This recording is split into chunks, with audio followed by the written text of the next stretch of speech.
Classic horror stories. The Terror of Blue John Gap by Arthur Conan Doyle. The following narrative was found among the papers of Dr. James Hardcastle, who died of phthisis on February 4, 1908, at 36, Upper Coventry Flats, South Kensington.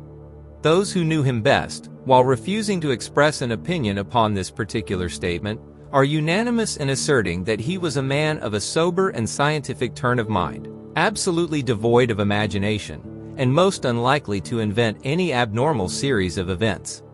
The paper was contained in an envelope which was docketed, a short account of the circumstances which occurred near Miss Allerton's farm in northwest Derbyshire in the spring of last year. The envelope was sealed, and on the other side was written in pencil, "Dear Seton, it may interest and perhaps pain you to know that the incredulity with which you met my story has prevented me from ever opening my mouth upon the subject again. I leave this record after my death, and perhaps strangers may be found to have more confidence in me than my friend. Inquiry has failed to elicit who this Seton may have been.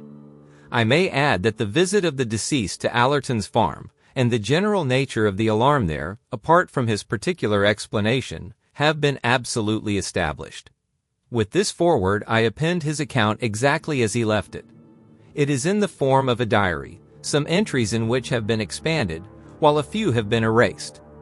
April 17th. Already I feel the benefit of this wonderful upland air. The farm of the Allertons lies 1,420 feet above sea level, so it may well be a bracing climate. Beyond the usual morning cough I have very little discomfort, and what with the fresh milk and the home-grown mutton, I have every chance of putting on weight. I think Saunderson will be pleased. The two Miss Allertons are charmingly quaint and kind, two dear little hard-working old maids, who are ready to lavish all the heart which might have gone out to husband and to children upon an invalid stranger. Truly the old maid is a most useful person, one of the reserve forces of the community. They talk of the superfluous woman, but what would the poor superfluous man do without her kindly presence? By the way, in their simplicity they very quickly let out the reason why Saunderson recommended their farm. The professor rose from the ranks himself, and I believe that in his youth he was not above scaring crows in these very fields. It is a most lonely spot, and the walks are picturesque in the extreme. The farm consists of grazing land lying at the bottom of an irregular valley. On each side are the fantastic limestone hills, formed of rock so soft that you can break it away with your hands. All this country is hollow. Could you strike it with some gigantic hammer, it would boom like a drum, or possibly cave in altogether and expose some huge subterranean sea. A great sea there must surely be, for on all sides the streams run into the mountain itself, never to reappear. There are gaps everywhere amid the rocks, and when you pass through them, you find yourself in great caverns, which wind down into the bowels of the earth. I have a small bicycle lamp, and it is a perpetual joy to me to carry it into these weird solitudes, and to see the wonderful silver and black effect when I throw its light upon the stalactites which drape the lofty roofs. Shut off the lamp, and you are in the blackest darkness. Turn it on, and it is a scene from the Arabian Nights. But there is one of these strange openings in the earth which has a special interest, for it is the handiwork, not of nature, but of man. I had never heard of Blue John when I came to these parts. It is the name given to a peculiar mineral of a beautiful purple shade, which is only found at one or two places in the world. It is so rare that an ordinary vase of Blue John would be valued at a great price. The Romans, with that extraordinary instinct of theirs, discovered that it was to be found in this valley, and sank a horizontal shaft deep into the mountainside. The opening of their mine has been called Blue John Gap, a clean-cut arch in the rock, the mouth all overgrown with bushes. It is a goodly passage which the Roman miners have cut, and it intersects some of the great water-worn caves, so that if you enter Blue John Gap, you would do well to mark your steps and to have a good store of candles, or you may never make your way back to the daylight again. I have not yet gone deeply into it, but this very day I stood at the mouth of the arch tunnel, and peering down into the black recesses beyond. I vowed that when my health returned, I would devote some holiday to exploring those mysterious depths and finding out for myself how far the Roman had penetrated into the Derbyshire hills. Strange how superstitious these countrymen are. I should have thought better of young Armitage, for he is a man of some education and character, and a very fine fellow for his station in life. I was standing at the Blue John Gap when he came across the field to me. "Well, doctor," said he, "you're not afraid anyhow." "Afraid?" I answered. "Afraid of what?" "Of it," said he with a jerk of his thumb towards the black vault, "of the terror that lives in the Blue John cave. How absurdly easy it is for a legend to arise in a lonely countryside." I examined him as to the reasons for his weird belief. It seems that from time to time sheep have been missing from the fields, carried bodily away according to Armitage. That they could have wandered away of their own accord and disappeared among the mountains was an explanation to which he would not listen. On one occasion a pool of blood had been found and some tufts of wool. That also, I pointed out, could be explained in a perfectly natural way. Further, the nights upon which sheep disappeared were invariably very dark, cloudy nights with no moon. This I met with the obvious retort that those were the nights which a commonplace sheep stealer would naturally choose for his work. On one occasion a gap had been made in a wall, and some of the stones scattered for a considerable distance. Human agency again, in my opinion. Finally, Armitage clinched all his arguments by telling me that he had actually heard the creature indeed, that anyone could hear it who remained long enough at the gap. It was a distant roaring of an immense volume. I could not but smile at this, knowing as I do, the strange reverberations which come out of an underground water system running amid the chasms of a limestone formation. My incredulity annoyed Armitage, so that he turned and left me with some abruptness. And now comes the queer point about the whole business. I was still standing near the mouth of the cave, turning over in my mind the various statements of Armitage, and reflecting how readily they could be explained away, when suddenly, from the depth of the tunnel beside me, there issued a most extraordinary sound. How shall I describe it? First of all, it seemed to be a great distance away, far down in the bowels of the earth. Secondly, in spite of this suggestion of distance, it was very loud. Lastly, it was not a boom, nor a crash, such as one would associate with falling water or tumbling rock, but it was a high whine, tremulous and vibrating, almost like the whinnying of a horse. It was certainly a most remarkable experience, and one which for a moment, I must admit, gave a new significance to Armitage's words. I waited by the Blue John Gap for half an hour or more, but there was no return of the sound, so at last I wandered back to the farmhouse, rather mystified by what had occurred. Decidedly, I shall explore that cavern when my strength is restored. Of course, Armitage's explanation is too absurd for discussion, and yet that sound was certainly very strange. It still rings in my ears as I write. April 20th. In the last 3 days I have made several expeditions to the Blue John Gap, and have even penetrated some short distance, but my bicycle lantern is so small and weak that I dare not trust myself very far. I shall do the thing more systematically. I have heard no sound at all, and could almost believe that I had been the victim of some hallucination, suggested perhaps by Armitage's conversation. Of course, the whole idea is absurd, and yet I must confess that those bushes at the entrance of the cave do present an appearance as if some heavy creature had forced its way through them. I begin to be keenly interested. I have said nothing to the Miss Allertons, for they are quite superstitious enough already, but I have bought some candles and mean to investigate for myself. I observed this morning that among the numerous tufts of sheep's wool which lay among the bushes near the cavern, there was one which was smeared with blood. Of course, my reason tells me that if sheep wander into such rocky places, they are likely to injure themselves, and yet somehow that splash of crimson gave me a sudden shock, and for a moment I found myself shrinking back in horror from the old Roman arch. A fetid breath seemed to ooze from the black depths into which I peered.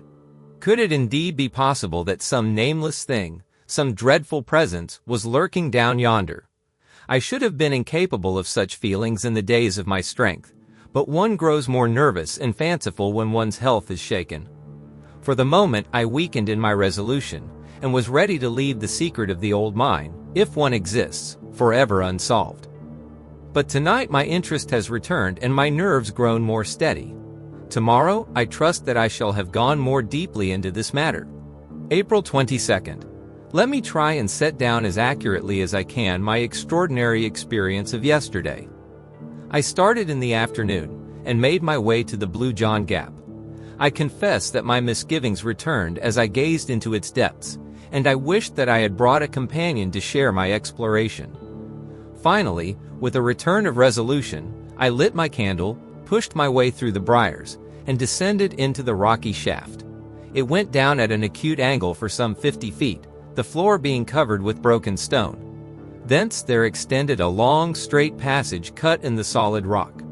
I am no geologist, but the lining of this corridor was certainly of some harder material than limestone, for there were points where I could actually see the tool marks which the old miners had left in their excavation, as fresh as if they had been done yesterday. Down this strange, old-world corridor I stumbled, my feeble flame throwing a dim circle of light around me, which made the shadows beyond the more threatening and obscure. Finally, I came to a spot where the Roman tunnel opened into a water-worn cavern, a huge hall, hung with long white icicles of lime deposit. From this central chamber, I could dimly perceive that a number of passages worn by the subterranean streams wound away into the depths of the earth. I was standing there wondering whether I had better return, or whether I dare venture farther into this dangerous labyrinth, when my eyes fell upon something at my feet which strongly arrested my attention. The greater part of the floor of the cavern was covered with boulders of rock or with hard incrustations of lime, but at this particular point there had been a drip from the distant roof, which had left a patch of soft mud. In the very center of this, there was a huge mark, an ill-defined blotch, deep, broad, and irregular, as if a great boulder had fallen upon it. No loose stone lay near, however, nor was there anything to account for the impression. It was far too large to be caused by any possible animal, and besides, there was only the one, and the patch of mud was of such a size that no reasonable stride could have covered it. As I rose from the examination of that singular mark, and then looked round into the black shadows which hemmed me in, I must confess that I felt for a moment a most unpleasant sinking of my heart, and that, do what I could, the candle trembled in my outstretched hand. I soon recovered my nerve, however, when I reflected how absurd it was to associate so huge and shapeless a mark with the track of any known animal. Even an elephant could not have produced it. I determined, therefore, that I would not be scared by vague and senseless fears from carrying out my exploration. Before proceeding, I took good note of a curious rock formation in the wall by which I could recognize the entrance of the Roman tunnel. The precaution was very necessary, for the great cave, so far as I could see it, was intersected by passages. Having made sure of my position, and reassured myself by examining my spare candles and my matches, I advanced slowly over the rocky and uneven surface of the cavern. And now I come to the point where I met with such sudden and desperate disaster. A stream, some 20 feet broad, ran across my path, and I walked for some little distance along the bank to find a spot where I could cross dry shod. Finally, I came to a place where a single flat boulder lay near the center, which I could reach in a stride. As it chanced, however, the rock had been cut away and made top-heavy by the rush of the stream, so that it tilted over as I landed on it and shot me into the ice-cold water. My candle went out, and I found myself floundering about in utter and absolute darkness. I staggered to my feet again, more amused than alarmed by my adventure. The candle had fallen from my hand and was lost in the stream, but I had 2 others in my pocket, so that it was of no importance. I got one of them ready and drew out my box of matches to light it. Only then did I realize my position. The box had been soaked in my fall into the river. It was impossible to strike the matches. A cold hand seemed to close round my heart as I realized my position. The darkness was opaque and horrible. It was so utter that one put one's hand up to one's face as if to press off something solid. I stood still, and by an effort I steadied myself.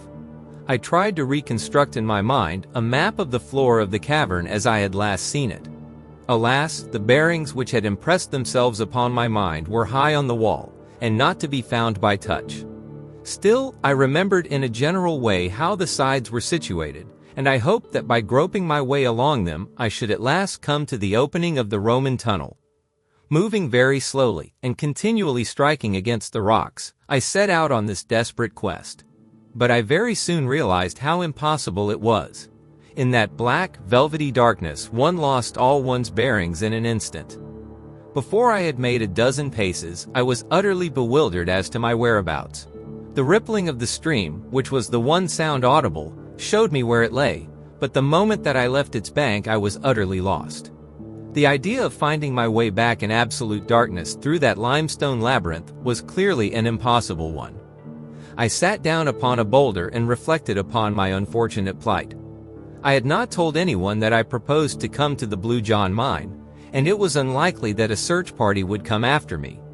Therefore, I must trust to my own resources to get clear of the danger. There was only one hope, and that was that the matches might dry. When I fell into the river, only half of me had got thoroughly wet. My left shoulder had remained above the water. I took the box of matches, therefore, and put it into my left armpit. The moist air of the cavern might possibly be counteracted by the heat of my body, but even so, I knew that I could not hope to get a light for many hours. Meanwhile, there was nothing for it but to wait. By good luck, I had slipped several biscuits into my pocket before I left the farmhouse. These I now devoured, and washed them down with a draught from that wretched stream which had been the cause of all my misfortunes. Then I felt about for a comfortable seat among the rocks, and having discovered a place where I could get a support for my back, I stretched out my legs and settled myself down to wait. I was wretchedly damp and cold, but I tried to cheer myself with the reflection that modern science prescribed open windows and walks in all weather for my disease. Gradually, lulled by the monotonous gurgle of the stream and by the absolute darkness, I sank into an uneasy slumber. How long this lasted I cannot say. It may have been for an hour, it may have been for several. Suddenly I sat up on my rock couch, with every nerve thrilling and every sense acutely on the alert. Beyond all doubt, I had heard a sound, some sound very distinct from the gurgling of the waters. It had passed, but the reverberation of it still lingered in my ear. Was it a search party? They would most certainly have shouted, and vague as this sound was which had wakened me, it was very distinct from the human voice. I sat palpitating and hardly daring to breathe. There it was again, and again. Now it had become continuous. It was a tread. Yes, surely it was the tread of some living creature. But what a tread it was! It gave one the impression of enormous weight carried upon sponge-like feet, which gave forth a muffled but ear-filling sound. The darkness was as complete as ever, but the tread was regular and decisive, and it was coming beyond all question in my direction. My skin grew cold and my hair stood on end as I listened to that steady and ponderous footfall. There was some creature there, and surely by the speed of its advance, it was one which could see in the dark. I crouched low on my rock and tried to blend myself into it. The steps grew nearer still, then stopped, and presently I was aware of a loud lapping and gurgling. The creature was drinking at the stream. Then again there was silence, broken by a succession of long sniffs and snorts of tremendous volume and energy. Had it caught the scent of me? My own nostrils were filled by a low, fetid odor, mephitic and abominable. Then I heard the steps again. They were on my side of the stream now. The stones rattled within a few yards of where I lay. Hardly daring to breathe, I crouched upon my rock. Then the steps drew away. I heard the splash as it returned across the river, and the sound died away into the distance in the direction from which it had come. For a long time I lay upon the rock, too much horrified to move. I thought of the sound which I had heard coming from the depths of the cave, of Armitage's fears, of the strange impression in the mud, and now came this final and absolute proof that there was indeed some inconceivable monster, something utterly unearthly and dreadful, which lurked in the hollow of the mountain. Of its nature or form I could frame no conception, save that it was both light-footed and gigantic. The combat between my reason, which told me that such things could not be, and my senses, which told me that they were, raged within me as I lay. Finally, I was almost ready to persuade myself that this experience had been part of some evil dream, and that my abnormal condition might have conjured up an hallucination. But there remained one final experience which removed the last possibility of doubt from my mind. I had taken my matches from my armpit and felt them. They seemed perfectly hard and dry. Stooping down into a crevice of the rocks, I tried one of them. To my delight, it took fire at once. I lit the candle, and with a terrified backward glance into the obscure depths of the cavern, I hurried in the direction of the Roman passage. As I did so, I passed the patch of mud on which I had seen the huge imprint. Now I stood astonished before it, for there were 3 similar imprints upon its surface, enormous in size, irregular in outline, of a depth which indicated the ponderous weight which had left them. Then a great terror surged over me. Stooping and shading my candle with my hand, I ran in a frenzy of fear to the rocky archway, hastened up it, and never stopped until, with weary feet and panting lungs, I rushed up the final slope of stones, broke through the tangle of briars, and flung myself exhausted upon the soft grass under the peaceful light of the stars. It was 3 in the morning when I reached the farmhouse, and today I am all unstrung and quivering after my terrific adventure. As yet I have told no one. I must move warily in the matter. What would the poor lonely women, or the uneducated yokels here think of it if I were to tell them my experience? Let me go to someone who can understand and advise. April 25th. I was laid up in bed for 2 days after my incredible adventure in the cavern. I use the adjective with a very definite meaning, for I have had an experience since which has shocked me almost as much as the other. I have said that I was looking round for someone who could advise me. There is a Dr. Mark Johnson who practices some few miles away, to whom I had a note of recommendation from Professor Saunderson. To him I drove when I was strong enough to get about, and I recounted to him my whole strange experience. He listened intently and then carefully examined me, paying special attention to my reflexes and to the pupils of my eyes. When he had finished, he refused to discuss my adventure, saying that it was entirely beyond him, but he gave me the card of a Mr. Picton at Castleton, with the advice that I should instantly go to him and tell him the story exactly as I had done to himself.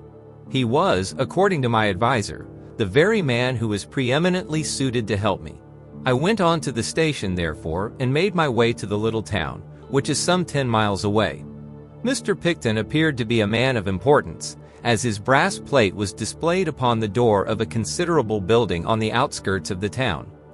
I was about to ring his bell, when some misgiving came into my mind, and crossing to a neighboring shop, I asked the man behind the counter if he could tell me anything of Mr. Picton. "Why," said he is the best mad doctor in Derbyshire, and yonder is his asylum." You can imagine that it was not long before I had shaken the dust of Castleton from my feet and returned to the farm, cursing all unimaginative pedants who cannot conceive that there may be things in creation which have never yet chanced to come across their mole's vision. After all, now that I am cooler, I can afford to admit that I have been no more sympathetic to Armitage than Dr. Johnson has been to me. April 27th. When I was a student, I had the reputation of being a man of courage and enterprise. I remember that when there was a ghost hunt at Coltbridge, it was I who sat up in the haunted house. Is it advancing years? After all, I am only 35. Or is it this physical malady which has caused degeneration? Certainly my heart quails when I think of that horrible cavern in the hill, and the certainty that it has some monstrous occupant. What shall I do? There is not an hour in the day that I do not debate the question. If I say nothing, then the mystery remains unsolved. If I do say anything, then I have the alternative of mad alarm over the whole countryside, or of absolute incredulity, which may end in consigning me to an asylum.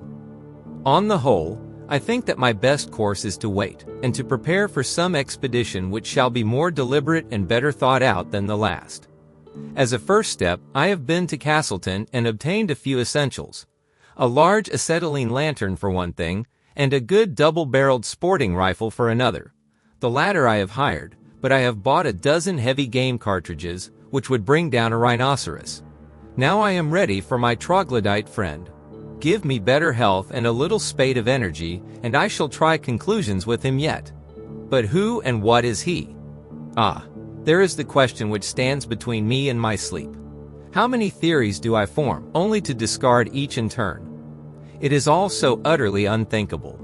And yet the cry, the footmark, the tread in the cavern, no reasoning can get past these. I think of the old-world legends of dragons and of other monsters. Were they perhaps not such fairy tales as we have thought? Can it be that there is some fact which underlies them, And am I, of all mortals, the one who is chosen to expose it? May 3rd. For several days I have been laid up by the vagaries of an English spring, and during those days there have been developments, the true and sinister meaning of which no one can appreciate save myself. I may say that we have had cloudy and moonless nights of late, which according to my information, were the seasons upon which sheep disappeared. Well, sheep have disappeared. 2 of Miss Allerton's, 1 of old Pearson's of the catwalk, and 1 of Mrs. Moulton's. 4 in all during 3 nights. No trace is left of them at all, and the countryside is buzzing with rumors of gypsies and of sheep stealers. But there is something more serious than that. Young Armitage has disappeared also. He left his moorland cottage early on Wednesday night and has never been heard of since. He was an unattached man, so there is less sensation than would otherwise be the case. The popular explanation is that he owes money and has found a situation in some other part of the country, whence he will presently write for his belongings. But I have grave misgivings. Is it not much more likely that the recent tragedy of the sheep has caused him to take some steps which may have ended in his own destruction? He may, for example, have lain in wait for the creature and been carried off by it into the recesses of the mountains. What an inconceivable fate for a civilized Englishman of the 20th century. And yet I feel that it is possible and even probable. But in that case, how far am I answerable both for his death and for any other mishap which may occur? Surely with the knowledge I already possess, it must be my duty to see that something is done, or if necessary to do it myself. It must be the latter, for this morning I went down to the local police station and told my story. The inspector entered it all in a large book and bowed me out with commendable gravity, but I heard a burst of laughter before I had got down his garden path. No doubt he was recounting my adventure to his family. June 10th. I am writing this, propped up in bed, 6 weeks after my last entry in this journal. I have gone through a terrible shock both to mind and body, arising from such an experience as has seldom befallen a human being before. But I have attained my end. The danger from the terror which dwells in the Blue John Gap has passed never to return. Thus much at least I, a broken invalid, have done for the common good. Let me now recount what occurred as clearly as I may. The night of Friday, May 3rd, was dark and cloudy, the very night for the monster to walk. About 11 o'clock I went from the farmhouse with my lantern and my rifle, having first left a note upon the table of my bedroom, in which I said that, if I were missing, search should be made for me in the direction of the gap. I made my way to the mouth of the Roman shaft, and, having perched myself among the rocks close to the opening, I shut off my lantern and waited patiently with my loaded rifle ready to my hand. It was a melancholy vigil. All down the winding valley I could see the scattered lights of the farmhouses, and the church clock of Chapel le Dale, tolling the hours, came faintly to my ears. These tokens of my fellow men served only to make my own position seem the more lonely, and to call for a greater effort to overcome the terror which tempted me continually to get back to the farm and abandon forever this dangerous quest. And yet there lies deep in every man a rooted self-respect, which makes it hard for him to turn back from that which he has once undertaken. This feeling of personal pride was my salvation now, and it was that alone which held me fast when every instinct of my nature was dragging me away. I am glad now that I had the strength. In spite of all that it has cost me, my manhood is at least above reproach. 12 o'clock struck in the distant church, then 1, then 2. It was the darkest hour of the night. The clouds were drifting low, and there was not a star in the sky. An owl was hooting somewhere among the rocks, but no other sound save the gentle sough of the wind came to my ears. And then suddenly I heard it. From far away down the tunnel came those muffled steps, so soft and yet so ponderous. I heard also the rattle of stones as they gave way under that giant tread. They drew nearer. They were close upon me. I heard the crashing of the bushes round the entrance, and then dimly through the darkness I was conscious of the loom of some enormous shape, some monstrous inchoate creature, passing swiftly and very silently out from the tunnel. I was paralyzed with fear and amazement. Long as I had waited, now that it had actually come, I was unprepared for the shock. I lay motionless and breathless, whilst the great dark mass whisked by me and was swallowed up in the night. But now I nerved myself for its return. No sound came from the sleeping countryside to tell of the horror which was loose. In no way could I judge how far off it was, what it was doing, or when it might be back. But not a second time should my nerve fail me, not a second time should it pass unchallenged. I swore it between my clenched teeth as I laid my cocked rifle across the rock. And yet it nearly happened. There was no warning of approach now as the creature passed over the grass. Suddenly, like a dark, drifting shadow, the huge bulk loomed up once more before me, making for the entrance of the cave. Again came that paralysis of volition which held my crooked forefinger impotent upon the trigger. But with a desperate effort I shook it off. Even as the brushwood rustled, and the monstrous beast blended with the shadow of the gap, I fired at the retreating form. In the blaze of the gun I caught a glimpse of a great shaggy mass, something with rough and bristling hair of a withered gray color, fading away to white in its lower parts, the huge body supported upon short, thick, curving legs. I had just that glance, and then I heard the rattle of the stones as the creature tore down into its burrow.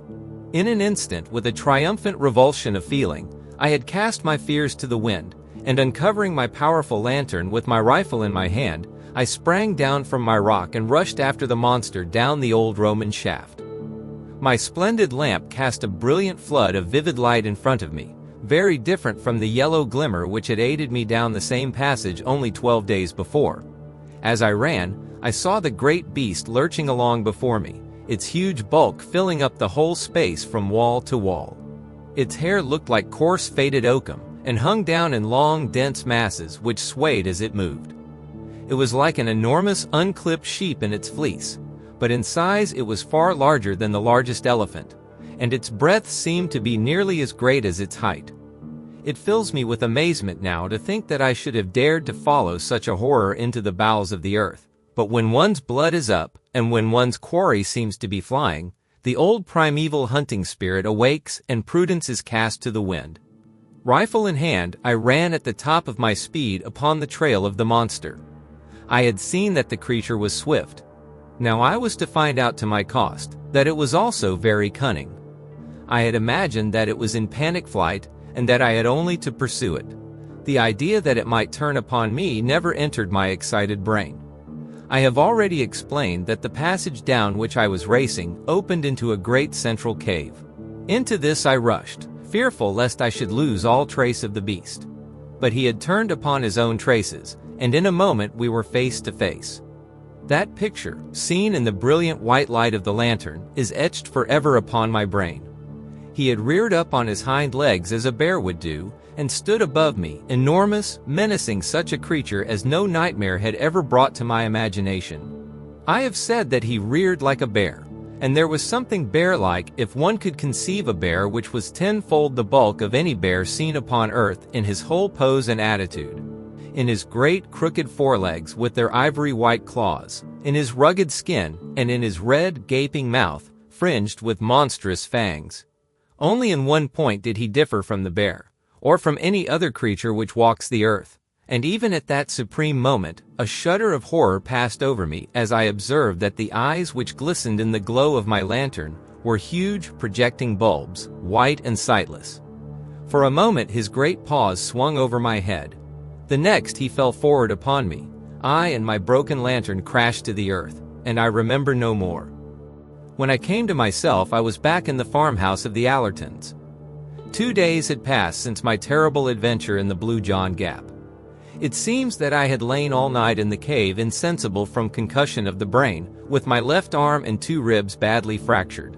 In the morning my note had been found, a search party of 12 farmers assembled, and I had been tracked down and carried back to my bedroom, where I had lain in high delirium ever since.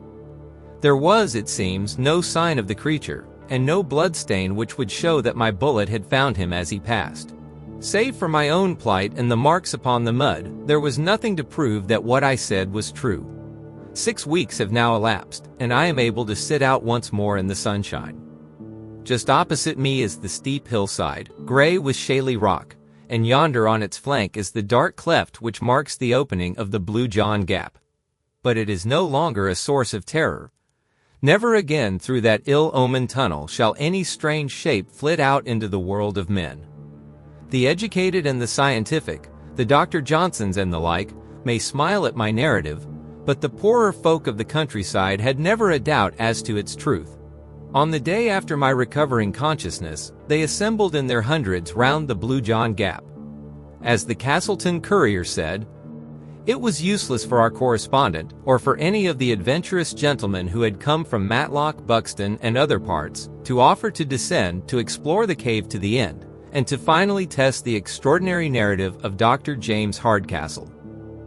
The country people had taken the matter into their own hands, and from an early hour of the morning they had worked hard in stopping up the entrance of the tunnel. There is a sharp slope where the shaft begins, and great boulders, rolled along by many willing hands, were thrust down it until the gap was absolutely sealed. So ends the episode which has caused such excitement throughout the country. Local opinion is fiercely divided upon the subject. On the one hand are those who point to Dr. Hardcastle's impaired health, and to the possibility of cerebral lesions of tubercular origin giving rise to strange hallucinations. Some idea fixe, according to these gentlemen, caused the doctor to wander down the tunnel, and a fall among the rocks was sufficient to account for his injuries. On the other hand, a legend of a strange creature in the gap has existed for some months back, and the farmers look upon Dr. Hardcastle's narrative and his personal injuries as a final corroboration. So the matter stands, and so the matter will continue to stand, for no definite solution seems to us to be now possible. It transcends human wit to give any scientific explanation which could cover the alleged facts. Perhaps before the Courier published these words, they would have been wise to send their representative to me. I have thought the matter out, as no one else has occasion to do, and it is possible that I might have removed some of the more obvious difficulties of the narrative, and brought it 1 degree nearer to scientific acceptance. Let me then write down the only explanation which seems to me to elucidate what I know to my cost to have been a series of facts. My theory may seem to be wildly improbable, but at least no one can venture to say that it is impossible. My view is, and it was formed, as is shown by my diary, before my personal adventure, that in this part of England there is a vast subterranean lake or sea, which is fed by the great number of streams which pass down through the limestone. Where there is a large collection of water, there must also be some evaporation, mists or rain, and a possibility of vegetation. This in turn suggests that there may be animal life, arising as the vegetable life would also do, from those seeds and types which had been introduced at an early period of the world's history, when communication with the outer air was more easy. This place had then developed a fauna and flora of its own, including such monsters as the one which I had seen, which may well have been the old cave bear, enormously enlarged and modified by its new environment. For countless eons the internal and the external creation had kept apart, growing steadily away from each other. Then there had come some rift in the depths of the mountain, which had enabled one creature to wander up, and, by means of the Roman tunnel, to reach the open air. Like all subterranean life, it had lost the power of sight, but this had no doubt been compensated for by nature in other directions. Certainly it had some means of finding its way about, and of hunting down the sheep upon the hillside. As to its choice of dark nights, it is part of my theory that light was painful to those great white eyeballs, and that it was only a pitch-black world which it could tolerate. Perhaps indeed it was the glare of my lantern which saved my life at that awful moment when we were face to face. So I read the riddle. I leave these facts behind me, and if you can explain them, do so. Or if you choose to doubt them, do so. Neither your belief nor your incredulity can alter them, nor affect one whose task is nearly over. So ended the strange narrative of Dr. James Hardcastle.